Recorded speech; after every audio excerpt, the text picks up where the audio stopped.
दोस्तों, प्रसिद्ध जैन संत आचार्य विद्यासागर महाराज का छत्तीसगढ़ के डोंगरगढ़ में चंद्रगिरी तीर्थ पर निधन हो गया है।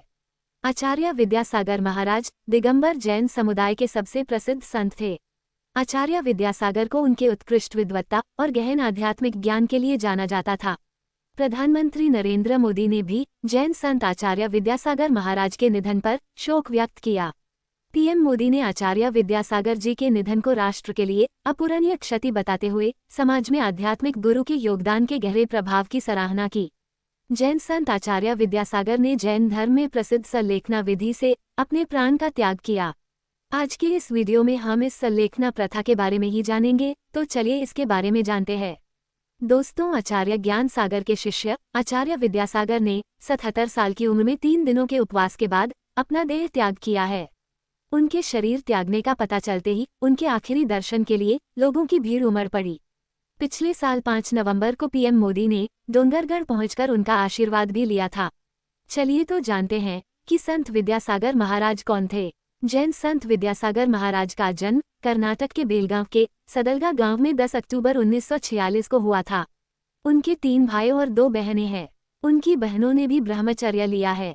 साल 1968 में 22 वर्ष की आयु में आचार्य विद्यासागर महाराज को आचार्य ज्ञानसागर जी महाराज द्वारा दिगंबर साधु के रूप में दीक्षा दी गई। 1972 में उन्हें आचार्य का दर्जा दिया गया था। आचार्य विद्यासागर महाराज ने अभी तक 500 से ज्यादा मुनि को दीक्षा दे चुके हैं। अपने पूरे जीवन काल में आचार्य विद्यासागर महाराज ने जैन धर्म ग्रंथों के अध्ययन और अनुप्रयोग में ही गहराई से लगे रहे। उन्होंने कई कविताएं और आध्यात्मिक ग्रंथ लिखे। वह संस्कृत, प्राकृत और अन्य भाषाओं पर अपनी पकड़ के लिए भी जाने जाते थे। अब सवाल ये भी आता है कि अगला आचार्य कौन बनेगा। समाधि से 3 दिन पहले आचार्य विद्यासागर महाराज ने आचार्य पद का त्याग कर दिया था। उन्होंने आचार्य का पद अपने पहले मुनि शिष्य निर्यापक श्रमण मुनि समयसागर को दिया है। उन्होंने 6 फरवरी को ही आचार्य पद के लिए निर्यापक श्रमण मुनि समयसागर को चुन लिया था। चलिए जानते हैं तो संलेखना प्रथा क्या है। जैन धर्म अपनी कई विशेषताओं के लिए पूरी दुनिया में जाना जाता है। जैन धर्म में संलेखना विधि का अपना अलग ही महत्व है। संलेखना विधि के जरिए जैन धर्म के मुनि अपना प्राण त्याग करते हैं। जैन दर्शन में इसे साधु मरण कहते हैं।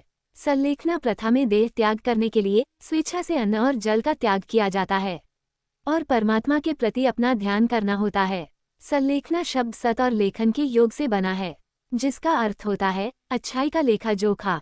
अन्न जल सब कुछ छोड़कर वह परमात्मा के प्रति अपना ध्यान लगाते हैं और देवलोक को प्राप्त हो जाते हैं।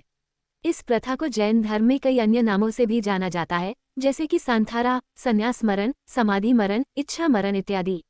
आपकी जानकारी के लिए बता दें, मौर्य वंश के संस्थापक चंद्रगुप्त मौर्य ने भी इस संलेखना प्रथा का पालन किया था।